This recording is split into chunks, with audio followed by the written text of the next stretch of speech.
Isang magandang hapon po mga ka-farmers. So ngayon nagsisimula na yung mga challenges natin sa management ng papaya. So ngayong hapon nagtukod tayo ng papaya dahil muntik na matumba, no? Muti nakaabutan natin. So yan yung ating pagtukod, sample ng pagtukod natin. Dahil ito sa walang humpay na pagbuhos ng ulan dito sa farm natin. So ayan, oh. Kita mo yung epekto ng intertropical convergence zone sa ating mga papaya. So, binabay yung papaya natin ng matinding ulan. So ito lang malalim yung ating kanal, pero dapat ito ay hindi na magulan pa, kaya delikado sa papaya, no? Ayan, no? Ang papaya talaga naghahanap yan sila ng yung tubig, no?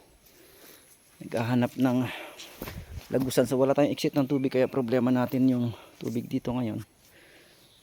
So sana hindi na umulan pa, kasi delikado na ito kung uulan pa. So far safe naman yung papaya dito sa taas. So ayan, balik tayo sa pwesto natin. Grabe ang ulan talaga mga kaibigan sa ating farm.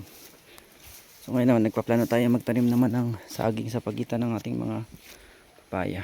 So ito nga talaga yung kalaban ng papaya, yung matinding ulan, no? So, dapat ang ulan sa papaya ay sakto lang, no? Pag mabaha na, medyo delikado na rin. Ayan mga kaibigan. So dito konti pa lang yung may bunga. Dahil lumalambot yung lupa, no? Lumalambot yung lupa sa farm natin. So ito yung ating update naman mo sa ating mga kalina papaya. Ito mga good size na klase ng papaya. At ito yung gustong gusto ng mga buyer po natin sa kasalukuyan. So dito naman may tubig din dito. Buti nga nakapag-anal tayo. So dito hindi pa namumunga yung iba. Yan, halos wala pang bunga dito banda, kasi ito naman ay pasunod, no? After 3 months. Almost 2 months to 3 months yung kanilang pagitan ng ating mga dito, mga papaya.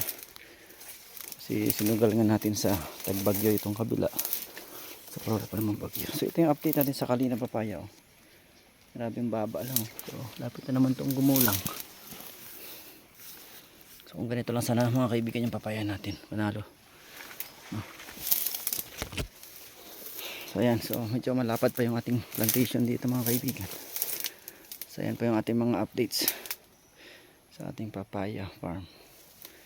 So sunod naman po tayo mag-update ng ating papaya production.